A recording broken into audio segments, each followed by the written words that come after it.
Jamaica isn't just creating stars, it's raising owners. From kids born into legacy to teens who built empires from nothing, a new generation is quietly stacking power, money, and influence across the island. So who really owns Jamaica's future, and which black kid is already ahead of the game?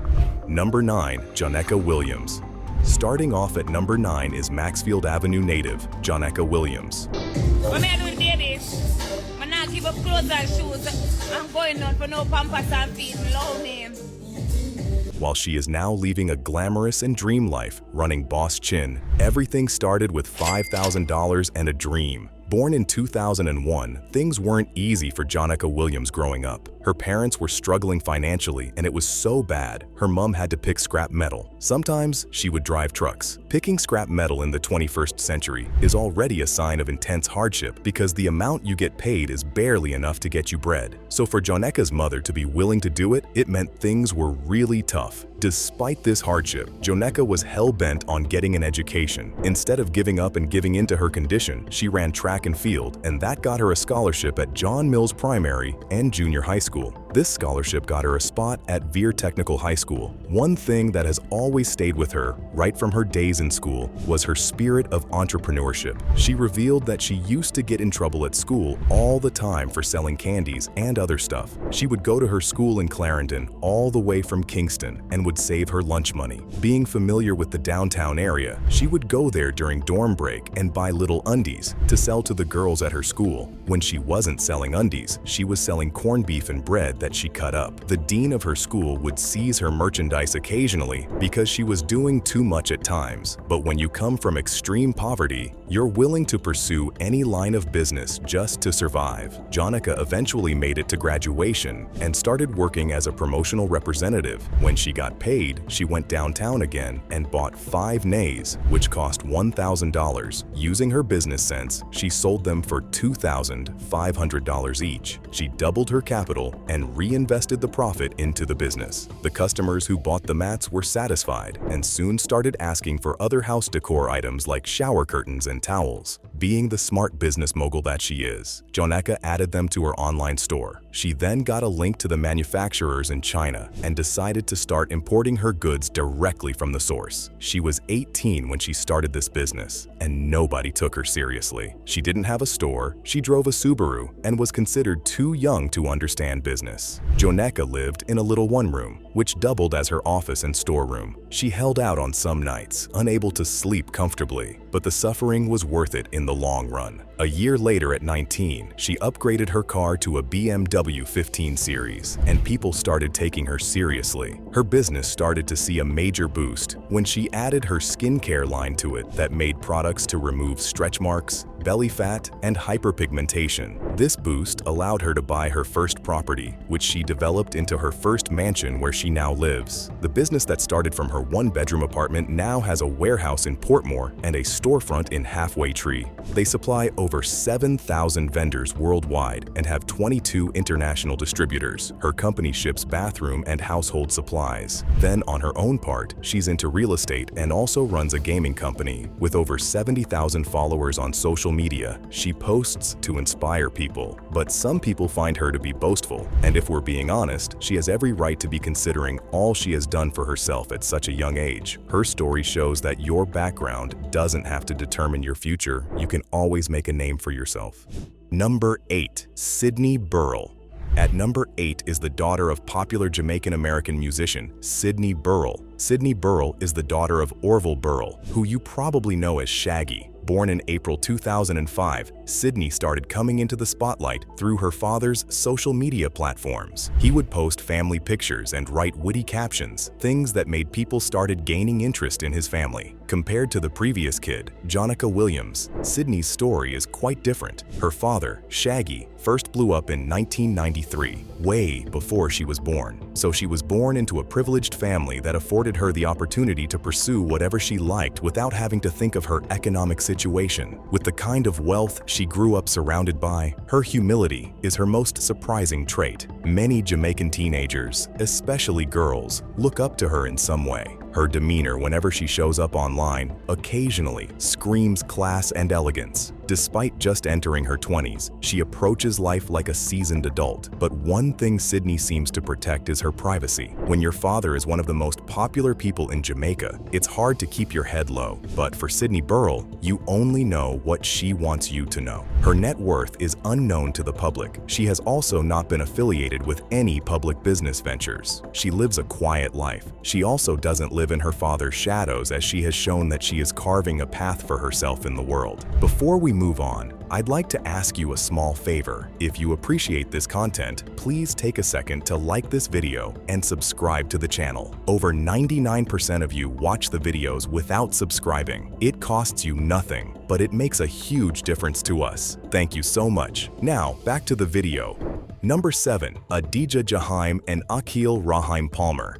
At number 7 are sons of dancehall singer Vybz Kartel, Adidja Jaheim and Akil Rahim. Unlike the former kid in this list, Jaheim and Rahim are not shying away from their father's spotlight. For Adidja Jaheim, he's a dancehall singer, vocalist, entertainer, artist, performer, musician, Instagram star, content creator, social media personality, and to top it off, he's also a producer. He's the perfect definition of the phrase, jack of all trades. Born on April 18, 2003, Jaheim, also known as Lickle Vibes, started his journey into the limelight as a drummer. Drawing heavy inspiration from his father, he formed a dancehall group called UTG. The other member of the group was his brother, Akil Rahim, also known as Lickle Addy. Their ever-supportive father, Vybz Kartel, featured Lickle Vibes on different songs, including the popular Lighter and Lemonade. This helped his career take off before his own songs, Rich Off and Fresh Pair, put him more in people's faces. Lickle Vibes opened a record label called Uptown Gaza Records, where he produces his music. This allows him to maintain his creative freedom the way he likes and also carry his brother along. Under his label, he has released an album titled Team Different. For his social media, he has amassed over 300,000 followers as he shares his life with his fans. When both brothers aren't producing and releasing new tracks, they are doing charity work. In 2024, Jaheim, alongside his brothers, Akil and Iko Don, started a foundation. They called it the UTG Initiative Foundation. Through the foundation, they donated essential supplies to 6 schools in Portmore. Adidja Jaheim Lickle Vibes Palmer, the eldest son of dancehall star Vybz Kartel, has donated essential supplies to 6 schools in Portmore through the UTG Initiative Foundation, which he co-founded with his brothers Akil, Lickle Addy Palmer, and Iko Don Palmer. This effort was just a stone drop in the vast ocean of their plans. The goal is to build a sustainable campaign to support educational institutions throughout Jamaica. For them, it was not just a one-time thing for a quick photo op. According to Lickle Vibes, they were giving back to schools because of their awareness of the economic situation of most parents. Despite growing up with a father who provided everything for them, they still understood that not everybody had the same privilege. So they decided to solve that problem by going directly to the kids and giving them what they needed. The first round of donations provided materials crucial for enhancing the school's infrastructure and ability to operate. The beneficiaries were Waterford Primary and Infant School, Portsmouth Basic and Primary, Waterford High School, and Cumberland High School.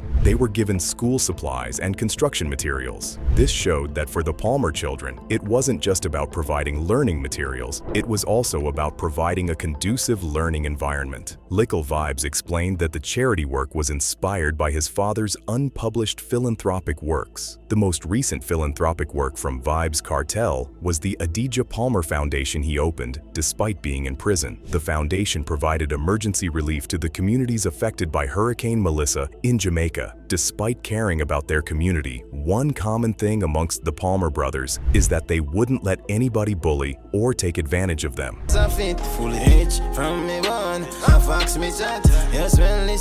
In 2023, Lickle Addy went on Instagram Live. In an angry rant, he narrated how security guards at a restaurant tried to oppress him. They threatened him with weapons. On his Instagram Live, he said he wouldn't go easy on anybody that attempts to bully him or his brother. Some days later, he went back on his statement and apologized for his behavior, which was an attempt at damage control. The lives of these brothers shows us that they support education, giving back to society, and also protecting their image when need be. People would attempt to step all over you, hoping you don't talk. It's important you stand up for yourself.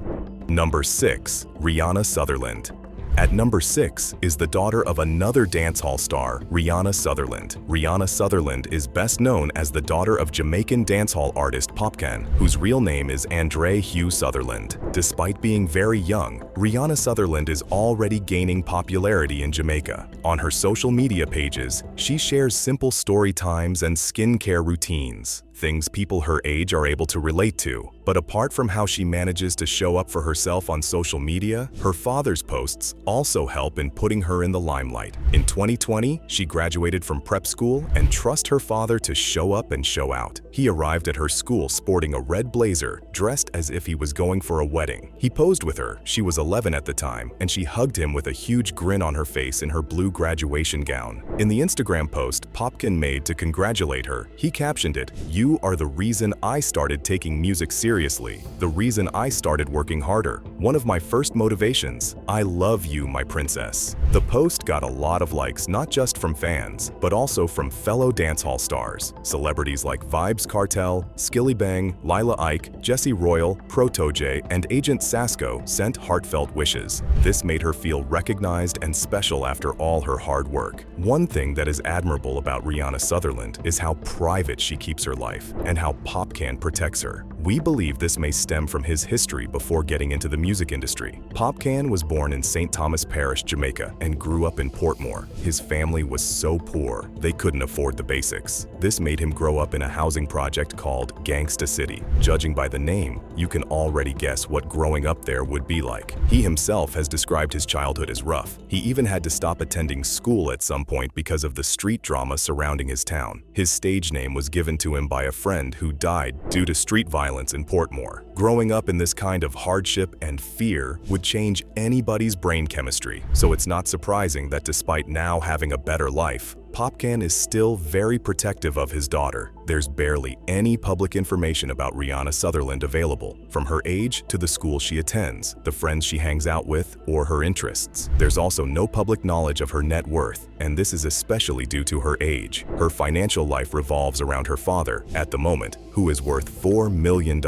He amassed his wealth from endorsements, music deals, and tours. As she gets older, all that may change though, especially if she decides to follow her father's footsteps and become a celebrity too. On his birthday, she made a video thanking him for shaping her into who she is today. She's aware of her father's influence in her life and praises him for his efforts to show up. But despite being protected from the public's eyes, the few times she shows up excites her small fan base. This shows that you don't have to be everywhere all the time to be respected or loved.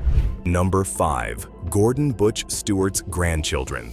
At number 5 are the grandchildren of Gordon Butch Stewart. Born on the 6th of April, 1941 in Kingston, Jamaica, he grew up along the country's north coast. He got his nickname, Butch, from an American sailor. Gordon Stewart didn't have an easy childhood. He helped his mother at her appliance dealership. At the age of 12, he bought a small canoe and then became a fisherman. He sold the fishes he caught to local hotels. The business did well enough for him to buy a larger boat at the age of 17. He then went to England to complete his education and became a salesman. He soon became the sales manager of the Dutch-owned Curaçao Trading Company. He worked there for a few years before leaving in 1968 to start his own business, Appliance Traders Limited. Gordon Stewart specialized in importing and selling air conditioning units, water coolers, and stoves. But since the inception of the business, they have moved to selling almost everything you could possibly need. He's the jack of all trades, literally. Gordon then decided to branch out into other businesses by 1981. He started by buying 2 derelict hotels called the Bay Rock and the Carlisle in Montego Bay. The Bay Rock was abandoned for more than 5 years when Stewart hired an architect to renovate it. This renovation cost $4 million and was a huge risk on his part. It could easily go left because people can be quite superstitious towards abandoned properties. But Gordon Stewart went ahead with it and reopened it, then named it the Sandals Resort Beach Club. He opened his second hotel as Sandals Carlisle in 1985 and has since been credited with several innovations in the hospitality industry. He is most notably known for building the Caribbean's first swim-up bar at Sandals Montego Bay Resort in Jamaica in 1984. By 1989, he had expanded Sandals Resort to Ocho Rios, expanding his wealth. He founded the Jamaica Observer newspaper in 1990, and in 1994, he started the Air Jamaica Acquisition Group to buy a majority stake in Air Jamaica. In 2012, he founded Sandals Corporate University, an adult education program for Caribbean nationals employed at his company. He also created jobs for over 10,000 Caribbeans across various industries from hospitality to retail. During his lifetime, he had 8 children, and at the time he died, he was worth around $1 billion. This brings us to his grandchildren. Because of the hard work Gordon Stewart put into his business throughout his lifetime, he was able to amass enough wealth for his generation. Now, there's not a lot of public information about his grandchildren or what they do, but one thing we know is that they are set up for life. The businesses he set up before his death are still running and serving millions of people. This allows for his grandchildren to pursue anything they want, unlike him that had to go through years of hardship before finally finding his path. The good thing for his grandchildren is that they may never know what it is to lack. The one thing to learn from their story is that it is possible to put systems in place that would make life easier for the people coming after you. Gordon Stewart died in 2021 in Miami, Florida, and a private funeral service was held. But just because he's gone doesn't mean his legacy went with him. He lives on through his grandchildren who will be involved in the family business in different ways. Number 4. Levi Blaze and Remy Lee Henriquez.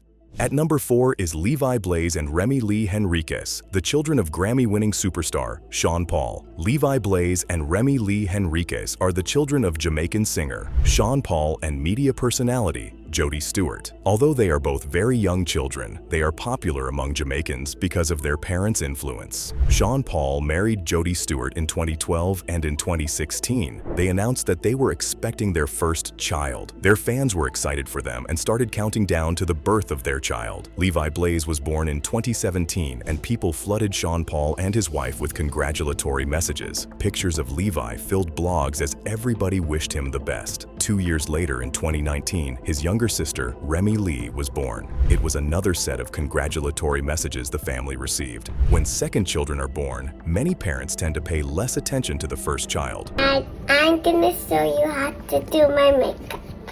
But for Sean Paul and Jody Stewart, they showed the same amount of love to Levi and Remy Lee. On Jody Stewart's social media accounts, she posts videos of her cooking with both kids. Occasionally, she also posts personal videos of their individual shenanigans.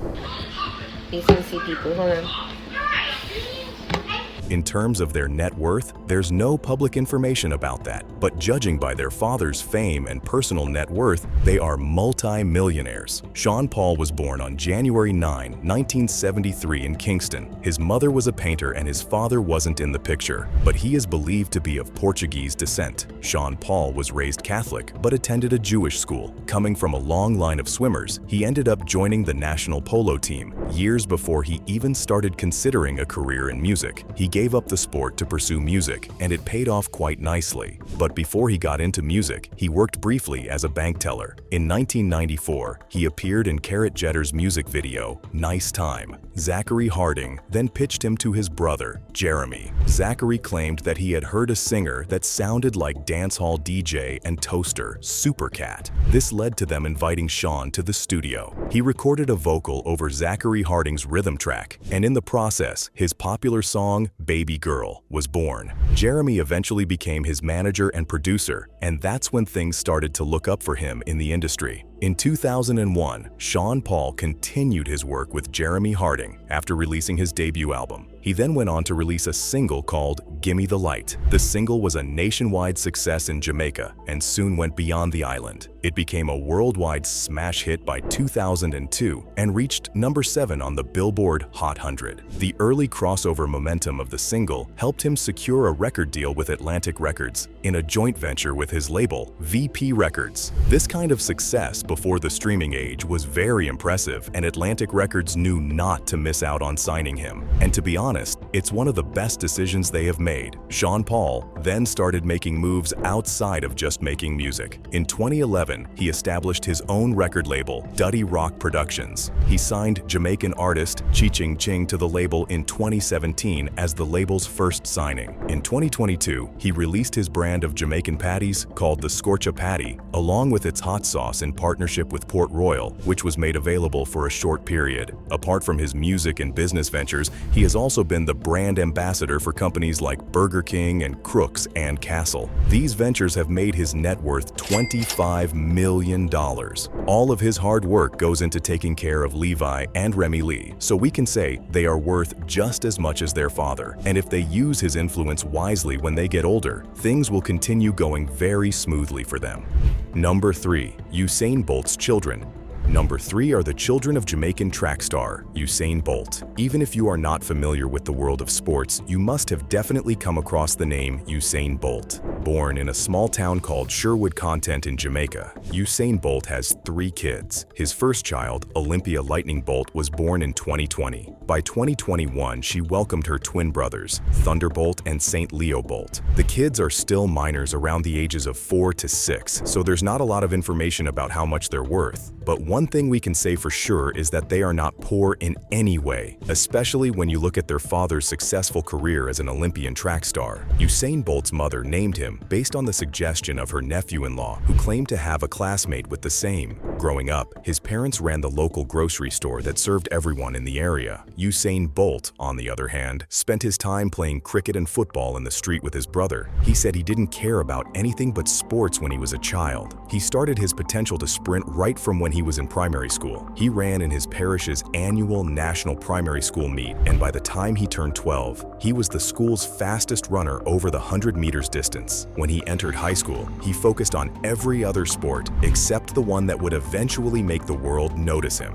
When his coach noticed his speed on the pitch, he encouraged Bolt to try track and field events. This is the importance of paying attention to children. While you can't decide how their lives will go, you can help them recognize their talents. When Bolt joined track and field events, Pablo McNeil and Dwayne Jarrett coached him. They encouraged him to focus his energy on improving his athletic abilities, since he already seemed to have a gift for it. He went on to win his first annual high school championships medal in 2001. Usain Bolt took the silver medal in the 200-meter race with a time of 22.4 seconds. Pablo McNeil became his primary coach, and although they had a great partnership, he was frustrated by Bolt's lack of dedication to his training and his penchant for practical jokes. Usain Bolt made his first appearance on the world stage at the 2001 IAAF World Youth Championships in Debrecen, Hungary. Although he failed to qualify for the finals in the 200-meter event, he set a new personal best of 21.73 seconds. And he wasn't falling behind because he was bad, but because he didn't take himself or athletics seriously. The only thing he did take seriously was his love for joking. When he was supposed to be preparing for the 200-meter finals at the Carifta trials, he hid in the back of a van. This led to him being detained by the police, which led to a public outcry from the local community. At the end of the day, his coach McNeil was blamed. The issue quieted, and he went to the Carifta Games. Bolt set championship records in the 200-meter and 400-meter, with times of 21.12 seconds and 47.33 seconds. He continued to set records at the Central American and Caribbean Junior Championships. Usain Bolt is one of the only 11 athletes to win World Championship tories at the youth, junior, and senior levels of an athletic event. His performance was so impressive that one of Jamaica's prime ministers, P.J. Patterson, recognized him and arranged for him to move to Kingston so he could train with the Jamaica Amateur Athletic Association. Usain Bolt has since retired from sports and now focuses on entrepreneurship. He owns a mobility company where they make scooters and other kinds of vehicles. They closed operations in 2022, but that didn't stop him from making money. He had lots of endorsement deals during his time as an athlete. One of the most notable ones was with Puma. He was also the highest paid athlete in the history of the sport, making $33 million in 1 year. Usain Bolt's current net worth is $31 million, which means his children are multimillionaires, and they have him to thank for pulling through despite not having the drive for track and field initially. Number 2. Levivian Bailon de Marquez. At number 2 is food entrepreneur Levivian Bailon de Marquez. Levivian Bailon de Marquez is one of the youngest entrepreneurs in Jamaica who started his career as a teenager. He is the managing director of Baked Biofoods and Snacks Limited. But how did he get here? What sacrifices did he have to make? Was it an inheritance? To be honest, no. Originally, I've always wanted to be a dentist. I know that's not the common thing for persons my age, but It all started as a casual pastime. He liked baking cupcakes in high school, and his schoolmates enjoyed eating those cupcakes. Soon, that business turned into his sole source of income and is now a growing snack food business. Levavian never had plans to start a business. All he wanted to do was bake and get people to taste it. But when he felt what it was like to deliver something people looked forward to, he eventually transitioned into a sense of leadership and entrepreneurship. This idea started in Clarendon, where his friends gained traction selling cupcakes. When he saw this opportunity and saw that it was working at their school, he asked himself why he couldn't implement it at his own school. With a capital of $2,000 that came from his savings and support from family, he bought a cake mix, followed the instructions on the box, and started selling. After graduating from high school, Levavian moved to Kingston and decided to continue selling his cupcakes. But he chose not to sell to high schoolers. He had to elevate himself. He started selling to corporate customers and named his venture Craved Cupcakes. He was initially selling to small spaces, taking the bold step to walk into business places and asking the people who worked there if they were interested in buying the product. If you have attempted to do offline marketing, you would understand the effort this takes. And when you're selling edible items, you have to convince people harder to take you seriously. It became a weekly routine for Levavian. He took orders and returned at the end of each week to deliver. By 2023, he secured a co-working space in Liguanea to sell from. This was after years of baking at home and transporting the products to different locations. But as time went by, he soon realized that selling cupcakes wasn't generating the kind of revenue he hoped for. So, like a smart businessman, he started looking into other products. But there was a problem. Most supermarkets were rejecting them because their products either didn't have enough shelf life for the supermarket or they had their own bakery. He decided to focus on creating a shelf-stable product that could be mass-produced without needing daily sales. Levavian started his experiment with bagels. However, the market didn't receive it well. He then pivoted to snacks, seasoned popcorn to be precise. He distributed the samples widely after developing it, but the feedback was negative. He went back to the drawing board. He almost gave up because every time he tried something new with his seasoned popcorn, he got pushed back with lots of complaints. It took more than 90 iterations before he could make a sample that people loved. That was the start of great things for his company. The business mindset started to kick in when he saw what he was building. When he became responsible for paying other people, he knew he had built something that was going to be bigger than him. Seeing how many people he was accountable for made him pivot the business model. Today, Baked Biofoods and Snacks is making popcorn in different flavors, including their popular chili lime and sweet and spicy barbecue. They have focused on building distribution networks, and the company has secured contracts with local and regional distributors to get their products on as many shelves as possible. But what's interesting about the growth of his business is that locally, he didn't get as much success compared to the success he got regionally. They did get traction in relation to stores, independent of distributors. What this shows is that even if you don't get support from the people around you, it's never a bad idea to try other places. When he got the contract to supply supermarkets like Hilo and Blaze gas stations, he said it was a leap of faith. Levavian got up and left Jamaica with no real plan to go to an event. When he got to that event, he met a friend who introduced him to someone who eventually connected him to the people that have helped him distribute his products across the Caribbean. He says that although the snacks are not Jamaica flavored, the goal is to make quality snacks from Jamaica that will serve everyone, not just Jamaicans. The company has also taken the risk of getting a new building for manufacturing to serve as a factory. One thing Levavian admits is that he has the fear of failure. It crosses his mind a lot. He says that if he fails at this venture, it will be hard for him to get a job, and he's not fat from the truth. He may struggle to get a good paying job as the former CEO of a failed business, but he motivates himself by saying, you have to be willing to take a risk and believe in yourself that you're not going to accept failure as a real outcome. Sometimes you have to be delusional. I went into this saying, there's no way I'm failing. Because truth be told, you have to be a little delusional to get what you really want. His story is quite similar to the next entrepreneur who saw an opportunity at the age of 13 and took advantage of it at such a young age. Number 1. Auden Dunn. And at number 1 is Auden Dunn, the young CEO of Unstoppable Enterprise. My name is Aiden Dunn. I'm the founder and CEO of Unstoppable Enterprises.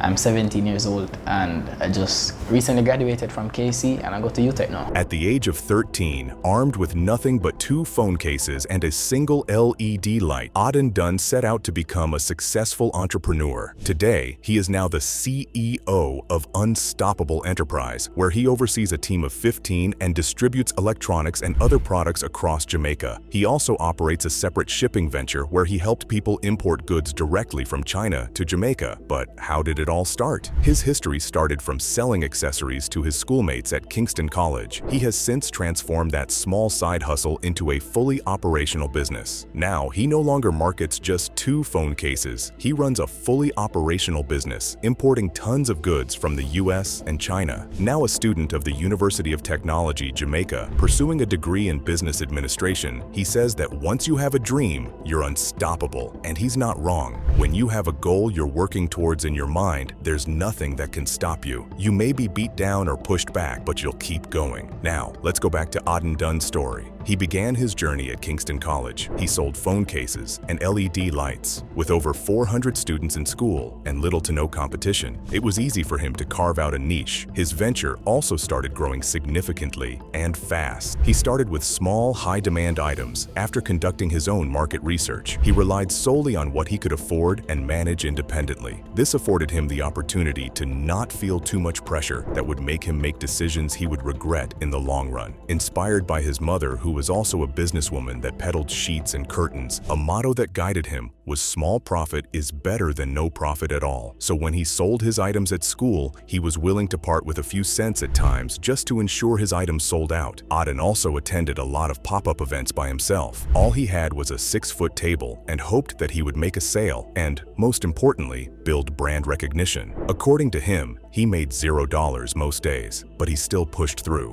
When you do things like this, it trains your mind to not shut down in the face of failure. It trains you to keep pushing even when it seems like nothing would work out. One of the most remarkable things about Dunn's business is that he has built it without taking a single loan. He credits his mother, Suzette Wilson, for emotional and financial support in the early stages, but he emphasizes that the bulk of his success came through personal sacrifice, consistency, and belief in his brand. Despite his well-known surname, Auden Dunn distances his success from his family's connection. His father owns a business, but he insists his achievements are self-made. He claims he didn't take any money at all from his family when he started. He did it all by himself. According to him, he was raised with strong values by both his parents. He started working at the age of 9, helping his father's business. At the age of 15, he invested heavily in his first shipment of 14 gaming chairs. He had saved his profits from his phone case business and received some help from his mother. But since he was new to the business, he shipped his goods by air. This cost him $500,000. He obviously didn't pay them and left them at the wharf. How could a little boy afford that amount? Despite losing almost all he had to that failed shipping, he returned to the basics. He went back to selling smaller, fast-moving products and gradually rebuilt his capital. He also started importing through shared container space, which allowed him to better manage shopping and clearance costs. He now operates from his own location inside Tech Pro building at Lindsay Crescent in St. Andrew. He imports a wide range of tech products from the United States and China. His inventory includes phones, laptops, his own brand of water heater and cooler, gaming gear, event products, and smart home accessories. But despite this level of success, it's still not so easy for him.